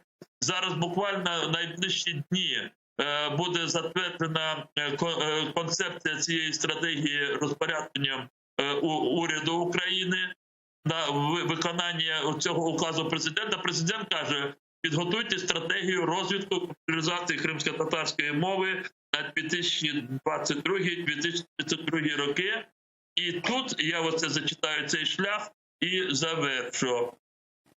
Забезпечити, хвилиночку, розробити і забезпечити виконання першочергових заходів щодо розвитку кримсько-татарської мови, зокрема із затвердження алфавіту кримсько-татарської мови на основі латинської графіки. Я вам дуже коротко розказав про цей указ, який сьогодні підписаний, і він дійсно є продуктом співпраці МЗС, Мінтоту і представництва президента України і Меджлісу кримськотатарського народу. Ну, окрім того, останній місяць в Україні стало традицією увечері отримувати рішення цікаві РНБО і укази президента. От очікується, що на сьогоднішньому РНБО має бути питання і стратегії по деокупації Криму, що вам відомо. Я теж через ефіри не бачу, чи є якісь вже витоки інформації, чи, можливо, з'явилися укази, чи, можливо, ви знаєте, які проекти там розглядаються на РНБО. Якщо говорити про стратегію про деокупацію Криму, дивіться, я можу сказати про те, що в цьому указі є такий пункт, який каже про те, що секретареві Ради національної безпеки і оборони України підготувати проєкт стратегії деокупації та реінтеграції тимчасово окупованої території Автономної Республіки Крим та міста Севастополя. Якщо сьогодні вийшов указ і ввечері буде затверджена стратегія, ну я не знаю, все може бути. Але можу сказати, що ми були залучені, Меджліс кримськотатарського народу, до, скажімо так, надання своїх пропозицій до цієї стратегії, але тільки в тій частині, яка є нетаємною, бо стратегія, вона складається з двох основних таких блоків. Блок – це такої публічної політики, намірів і дій, які плануються урядом. І другий це блок, це те, що все стосується силових таких міністерств і відомств, і спеціальних служб. Але хочу сказати, що той розділ, над яким ми працювали, ми не погодилися з багатьма тими, скажімо так, формулюваннями, і ми висловили побажання не затверджувати цю стратегію, а попрацювати з ним далі, і для цього скликати ту міжвідомчу робочу групу, яка над цим працює. Якщо можете розкрити деталі, що викликає суперечки між проєктом, який пропонує влада, і Меджліс кримськотатарського народу?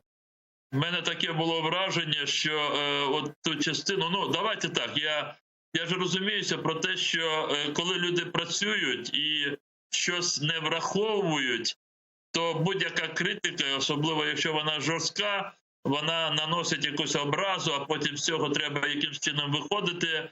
Але є речі, де ми вже не дивимося, хто ображається, хто ні.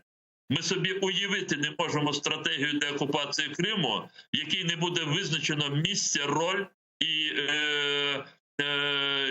і форми поведінки, розвитку його корінного народу, тобто кримсько-татарського народу. І в цій стратегії ми не побачили визначеності до того, якою є роль кримсько-татарського народу на етапі деокупації, і не тільки роль, місце і можливості для розвитку, які закладаються. І ми в цьому плані достатньо різко дали свої критичні зауваження.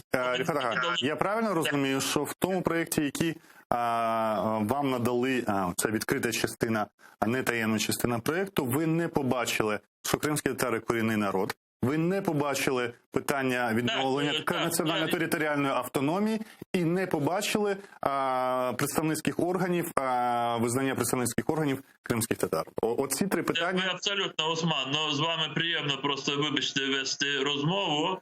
І тому ми пропонували, що в цій стратегії має бути у цій публічній частині окремий розділ відновлення прав корінного кримсько-татарського народу на етапі підготовки, деокупації і реінтеграції. Бо кожному етапу передуває свої завдання. Тобто на етапі підготовки до деокупації треба приймати відповідні закони.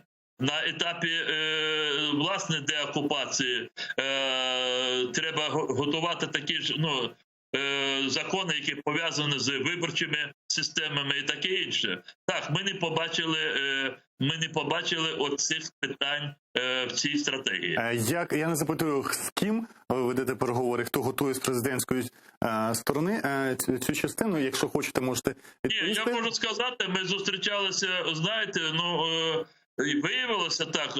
Справа в тому, що я взагалі вважаю, що в політиці, і особливо в українських реаліях, дуже багато непорозумінь виникають тоді, коли немає комунікацій і немає постійних якихось там консультацій, особливо по таких дуже відчутних сферах. А кримсько-татарська проблема, вона абсолютно тепер безпосередньо пов'язана з можливостями щодо деокупації Криму.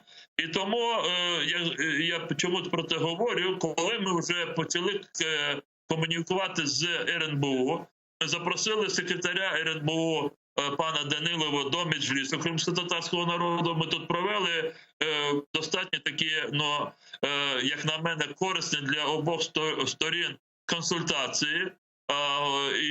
І потім ми вже працюємо з тими людьми, які визначені секретарем Ради національної безпеки і оборони України, але я знаю, що всі наші пропозиції безпосередньо ним проглядаються.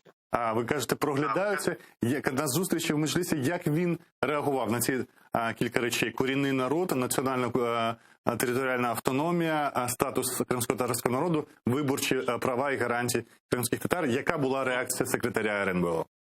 Дивіться, є такі моменти, коли у людей, я зараз не говорю про цю конкретну ситуацію, просто коли є такі робочі моменти, коли ваша позиція може бути поділятися вашим співбесідником, але він все одно може сказати про те, що є певні проблеми з точки зору узгодження зі всіма сторонами тих чи інших процесів.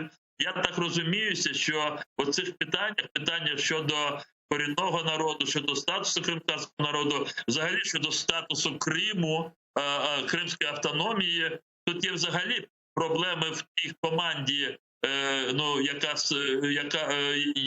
створена монофракцією чи монополітичною силою. Тут достатньо згадати інтерв'ю. Здається, це було на вашому телеканалі інтерв'ю з паном головою Верховної Ради України, паном Разумковим, коли на відповідь, як він відноситься до ідеї щодо внесення змін до Конституції України, щодо статусу Криму, він сказав, я не цитую, але суть була така: давайте звільнимо Крим, а потім подумаємо. Слухайте, ми збираємося зустріти наших шановних партнерів у серпні 2021 року. Ми готуємося до Кримської платформи. І коли нас запитають, а яким буде Крим після того, як ви відновите свій державний суверенітет над півостровом, над прилеглими водами Чорного і Азовського морей, і тут хтось підніме руку, скаже, а звільнимо, там будемо думати, так не піде. Ми маємо виконати своє домашнє завдання. А в перекладі з дипломатичної мови «давайте подумаємо» це фактично означає «ні», так би, або заперечення цієї ідеї, чи я неправильно розумію? Знаєте, ви можете так трактувати.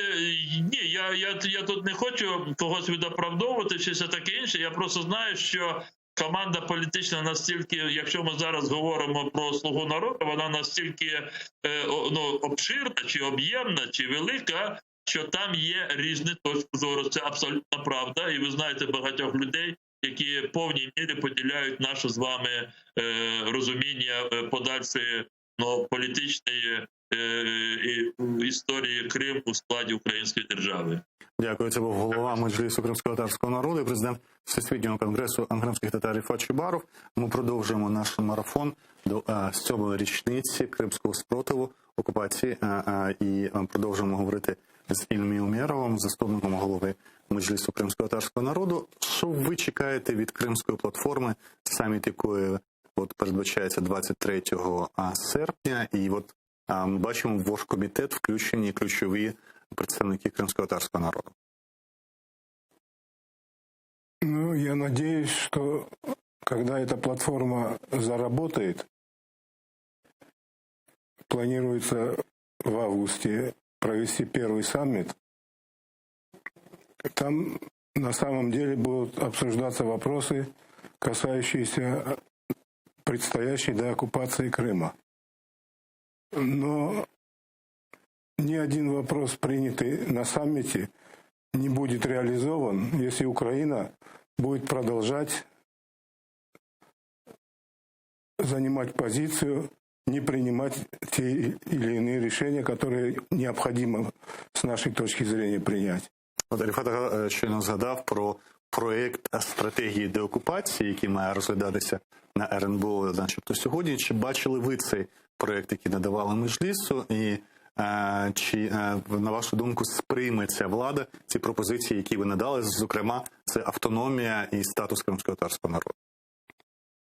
Если не будет принят закон о статусе крымско-татарского народа, то дальше движения не будет.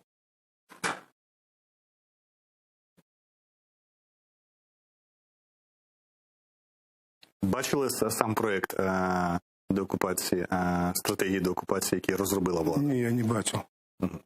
Давайте трохи поговоримо про те, про що сказав на початку цього блоку марафону Микола Полозов, про цю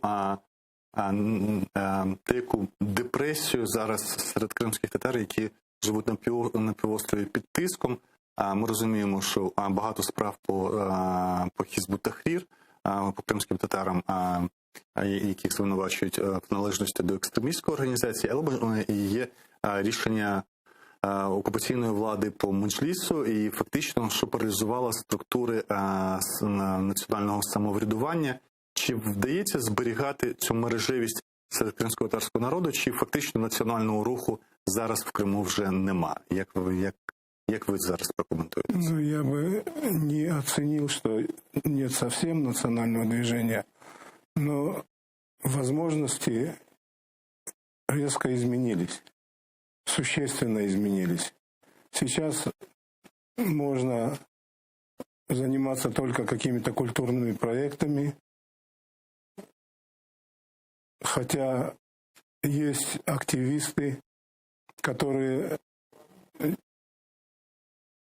и выступают, и делают заявления. Рискуют они, конечно, потому что в любой момент эта власть может их тоже прибрать. Фактично в Радянському Союзі так само було небезпечно бути в національному русі, але ініціативні групи і завжди з 60-х років, здається, вони існували до 90-х, поки не розвалився Радянський Союз. Чи зараз важче, на вашу думку, ніж в Радянському Союзі? Вот этот послеоккупационный шок, я думаю, он в значительной степени прошел. Сейчас мы довольно легко проводим заседания Меджлиса крымско-татарского народа, собираем кворум онлайн. Одна часть находится в Симферополе, другая часть находится здесь, в Киеве или на материковой Украине. Каждый включает свой компьютер, и мы проводим совещания, принимаем необходимые решения. Але окрім центрального Меджлісу, який більш-менш ми розуміємо, його збори відбуваються онлайн, була система розголошена регіональних меджлісів, яка підтримувала зв'язок з усім народом 300-тисячним. Да? Як це зараз відбувається? Чи зберіглися взагалі ці, хоча б залишково ці структури? Ну, какие-то остатки, конечно, есть, но в целом, конечно, структура очень серьезно пострадала. В каждом регионе сейчас мы опираемся не на региональный местный или местный меджлис, который был на начало 2014 года, а на вновь образовавшиеся группы, которые мы называем группы активистов.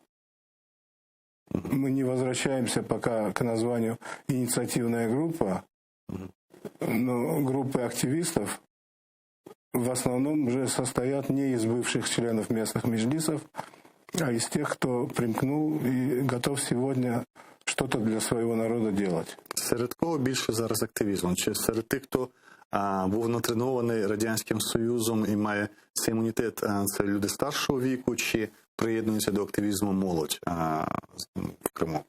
Ну, у вас, мабуть, я не розпитую деталі, да, але у вас, мабуть, більше даних. Кого більше можна побачити серед активістів? Ну, субъективно, мне кажется, что молодых больше примыкает. Що стосується, вони розуміють можливість репресії, можливість потрапляння під... Я думаю, что каждый нормальный человек это понимает. И если позволяет себе даже поговорить с кем-то из Киева по скайпу или по телефону, он уже рискует. И я думаю, что каждый из них понимает степень опасности, степень риска. Як до колишнього політв'язня, якого відпустили разом з Ахтемом Чийгозом, скажи, будь ласка, от ті майже сотні кримських татар, які зараз у в'язницях і по яких жодного не було відпускання або обміну за ці роки, чи бачите взагалі якусь можливість звільнення цих людей або пом'якшення їхніх строків, які є засуджені там від 15, 13 до 20 років?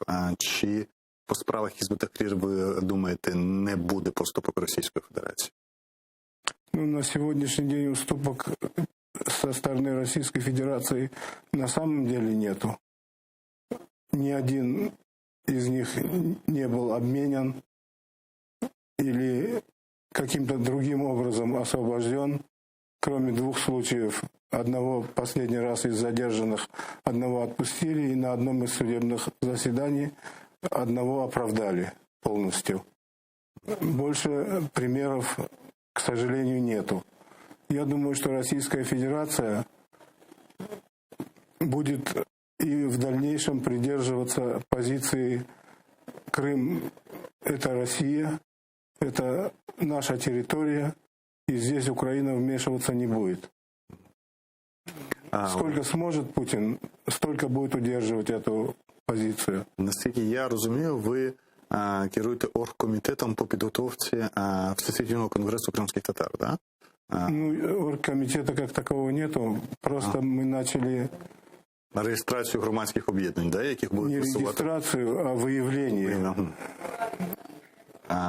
Мы с Рифатом Чубаровым на эту тему, когда говорили, я сам вызвался проанализировать эту ситуацию, прозондировать те организации, которые давали кандидатов на предыдущий Всемирный конгресс. Некоторые из них продолжают функционировать, некоторые уже не функционируют, и мы их теперь в расчет не берем. Но зато появились новые организации, которые занимаются какой-то своей деятельностью. Мы их сейчас берем на карандаш пока. Я повторю те питання, яке я ставив кілька днів тому Рифату Чубарову. 15-го року, через рік після окупації Криму, конгрес відбувся в Анкарі, в Туреччині. І тоді був головний меседж до кримських татар – це залишатися і зберегтися в Криму, не покидати батьківщину. Який буде меседж через 6 років от наступного конгресу, що головне кримські татари мають почути від Всесвітнього конгресу, на вашу думку? Я по этому месседжу мнение не поменял. Я считаю, что все равно основная масса крымско-татарского народа должна жить в Крыму. Даже если будут какие-то проблемы. Единственное, кому стоит уехать, это когда есть прямая угроза жизни или свободі.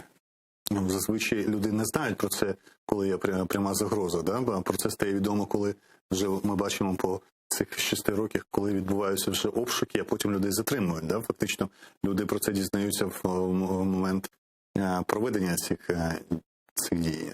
І тому говорити, як можна передбачити про те, хто буде затриманий наступного разу. Про це нікому не відомо. Ну, я о себе скажу, на тот период я ожидал, что это произойдет, что будет возбуждено уголовное дело. Я не знал, по какой статье они будут придираться. Уявимо собі, що... И я думаю, что каждый человек, который участвует в какой-то деятельности, в данном случае национальное движение, должен понимать эту сторону, которая называется степень риска. Уявимо собі, Україна йде на всі кроки, які пропонує Меджліс. Ухвалює закон про статус кримськотатарської мови, вносить зміни до Конституції, ухвалює питання кримськотатарської національної територіальної автономії, переводить на латинську графіку алфавіт і розвиває кримськотатарську мову, підтримує всі ініціативи в культурі, не ставить ніяких перешкод АТРу, фінансує його і фінансує всі медіа, які були змушені покинути Крим. Але окупація ж від цього не закінчується. Да? Якою має бути стратегія тоді Меджлісу, який діє тут на материку, по відношенню до народу, який невідомо коли позбудеться цієї окупації в Криму? Як діяти, як наступні, якщо це протриватиме ще 7 років, а може 17, а може 27? У азербайджанцев 30, у прибалтов 50, у нас ще неізвісно скільки. Угу.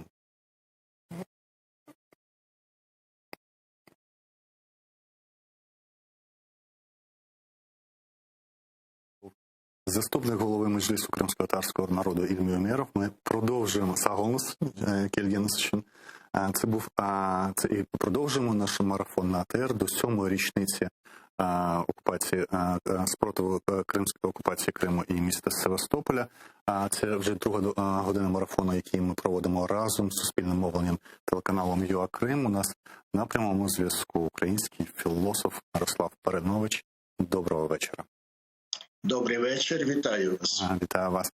Пане Мирослав, от сьогодні з'явився указ, по якому пан Зеленський, нинішня влада, вирішила до кримських татар почати з популяризації кримськотатарської мови на території всієї України. Як ви думаєте, що це, наскільки це той самий слушний крок, з якого треба починати пояснювати кримських татар всій країні?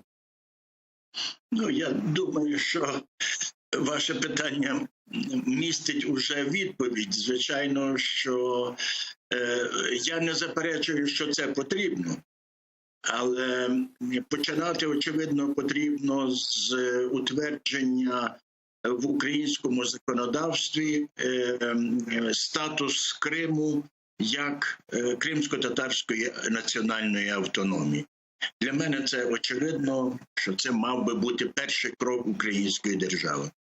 Тобто ви вважаєте, все ж таки з політичних питань треба говорити, і про це, можливо, буде розглядатися в стратегії деокупації Криму. До речі, у нас був Рифат Чубаров, який сказав, що в проєкті стратегії цих питань теж не було, а раніше до нього в студії був депутат Олексій Гончаренко від Європейської солідарності, який чесно визнав, що у попередній владі, коли лідером країни був лідер його партії Петро Порошенко, всередині самої національно-демократичної коаліції, яка складалася з Народного фронту і блоку Петра Порошенко, були страхи перед кримськими татарами, як і було це до окупації, скажімо, в Криму, коли українська влада розглядала і українська армія першим противником розглядала саме кримських татар. Це було і після окупації всередині політикуму. От як це здолати, коли і чого чекати, скажімо, від монобільшості Зеленського, якщо всередині національно-демократичного табору ці страхи досі не подолані? Так, я з вами погоджуюся. І нам, українцям, би треба було просто зрозуміти, що нема чого очікувати від будь-якого іншого народу 100% співпадіння з нашими національними інтересами. Завжди будуть якісь нестиковки, завжди будуть якісь різні бачення. Кримсько-татарський народ є інший народ. Він має свою перспективу світу, і він має право на цю перспективу світу. Але ми також маємо розуміти, що вже не знаю скільки десятків років ми йдемо разом, ми є партнерами по біді. І ми маємо допомагати одне одному. І це є теж правда. І тому нічого вишукувати, в яких питаннях там кримські татари дивляться інакше, ніж українці. Нема чого на це дивитися. Треба йти спільно разом, бо поки що, на жаль, ми маємо ворога, і цей ворог для нас спільний. Але, знаєте, рішення ухвалюються, як, знаєте, в Верховній Раді. 226 рішень ухвалено. Да? Ці 226 ніколи до кримсько-татарського питання не збираються, ці 226. От як відповідати людям, які кажуть, чому кримські татари мають відрізнятися від субетнічних груп українців, як лемки, бойки або гуцули? Головне, щоб була правова держава, Росія не правова, Україна правова. Тому в українській правовій державі у вас буде мова, там ще щось культура, чебурєки і все. Які особливі права і тим більше політична автономія. До чого? Як переконувати цих людей? Треба просто нагадати цим людям про ту саму логіку перебування в Радянському Союзі для українців. Для чого вам незалежність? Ви можете жити спокійно, ось вам всі права, якщо ви підтримуєте цю державу, ви маєте всі можливості розвиватися. Приблизно так, я пригадую собі, звучала логіка росіян і взагалі в Радянському Союзі. Що стосується кримських татар, це корінний народ. І гуцули мають свою землю, вони живуть на своїй землі. Кримські татари не мають права, їм не дозволено, їх постійно депортують, їх постійно виганяють з їхньої рідної землі. А тому їхнє право треба забезпечити. І це є особливий статус цього народу. Ми ще на все про це говорили з Ільмою Умєровим. Навіть якщо з'явиться така українська влада або щось відбудеться в цій українській владі, яка ухвалить всі пропозиції, врахує, які хоче кримські татари, і статус мови, і статус самого народу, і статус автономії, і підтримка медій, там від АТРу до дитячих. Окупація від того, вже яка існує зараз, вона не закінчиться. І ми сьогодні в цій студії вже не було тих оптимістів, які кажуть, що воно закінчиться швидко. І тепер дійсно люди, які навіть критикували колишнього посла Сполучених Штатів Америки в Україні, зараз починають погоджуватися, що, можливо, це буде тривати так само, як було з країнами Балтії, коли десятиріччями тривала окупація. Як діяти українській державі по відношенню до кримських татар, якщо ця перспектива буде довгою? Що підтримувати? Культурні проєкти, не знаю, літературні, дитячі, куди рухатися і що робити? Я передусім на місці керівництва держави сів разом з керівництвом кримсько-татарського народу за один стіл і запитав, які передумови для виживання кримсько-татарського народу, мається на увазі не лише фізичного виживання, але збереження себе як нації, збереження своєї культури і так далі. Які передумови мають бути забезпечені? І все, і їх забезпечувати, тому що ми є разом, ми в одній державі. Кримські татари є частиною нинішньої української політичної нації. І все, з цього треба виходити. Дякую. Це був Мирослав Мордович, український філософ. Ми говорили про те, як має діяти Україна і як мають розуміти українці кримських татар в їхніх прагненнях і до кримсько-татарської національної автономії, і до статусу кримсько-татарського народу. Дякую, залишайтеся. Це марафон на АТР.